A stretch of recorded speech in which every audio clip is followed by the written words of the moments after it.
It's a multi-party charter for South Africa, obviously coming to the fore as we wrap up that convention happening in Kempton Park. SABC News reporter Natasha Phiri live from Kempton Park, in fact, to join us now. Natasha, good afternoon. Perhaps you could give us the general sentiments from the leaders of the 7 parties and, at this point, whether they're confident that this is going to work on the back of the briefing that was led by William Gumede.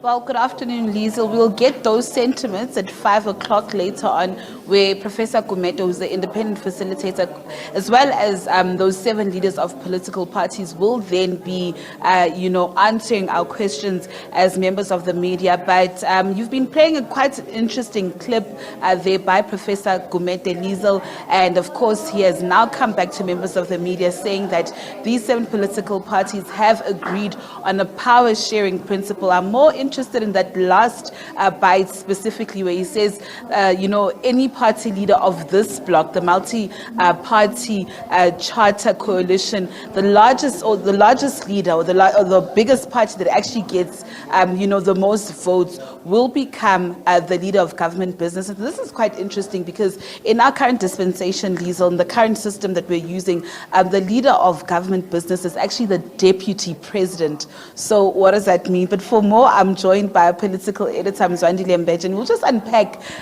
this quite interesting briefing. Mzwa, you heard what they had to say. I mean, you've been covering this for the greatest of time. We all know that the leader of government business is the deputy president. The biggest party so far right now in this bloc is the Democratic Alliance. If they come next year and have the greatest amount of votes, will John Steenhuisen come in as deputy president? When we spoke yesterday about this, Natasha, I think one of the things that I said the unspoken is what speaks the loudest. Right now, we even tried to probe to say, who are you going to forward as the presidential candidate, as this coalition? So they were non-committal on that one. So that is the unspoken. And actually, that is what everyone is interested in. But of course, you must just look at what is going on right now. This is one of the arrangements, or this is one of the options that these parties are exploring ahead of the elections. I mean, you and I, as we stand here, we know very well that the DA is not necessarily opposed to working with the ANC. Yes, publicly they will say you want to get rid of them, but the fact of the matter is they are not necessarily opposed to working with the ANC. Of course, they are again with the EFF. So what does that mean? So the fact that they are saying the largest bloc must get the leader of government business.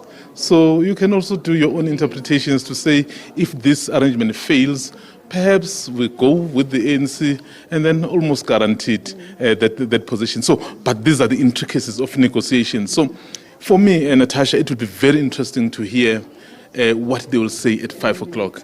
Right now, it's still very vague. They will work together. We've heard that before. In fact, many of the parties sitting here can't work together in Johannesburg. That government they had formed together collapsed. What is it that they will change now? So let's hear. 5 o'clock is around the corner. We will see exactly what they mean. And you're not just speaking to party insiders and just, getting a sense of the feel. It seems as if the DA has 2 feet. They've got 1 foot here, like you say, willing to work with the ANC, and another foot here. And the Action SA is now coming and saying, listen, if you're a part of this coalition, the agreement is that you are not signing, nobody will actually work with the ANC or the EFF. Let's also look at the reality on the ground at the moment.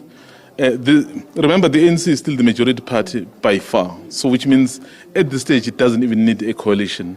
So assuming after 2024 they will decline, I mean, even if they decline, so it's no rocket science to know that they probably will still emerge the largest party.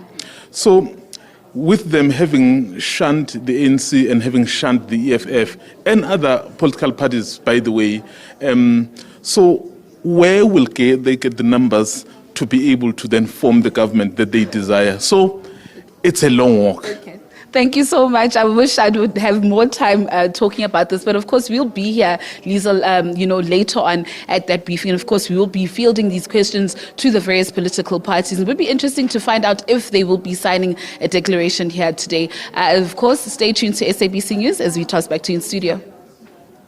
Thanks, Natasha and Mzwai, for that update. Of course, monitoring the multi-party Charter for South Africa coalition, those talks emerging out of Kempton Park. 5 o'clock, we'll await the briefing with more details, perhaps the nitty-gritties that a lot of people have questions, more than answers at this point. So thanks to Natasha and Mzwai for that update for now.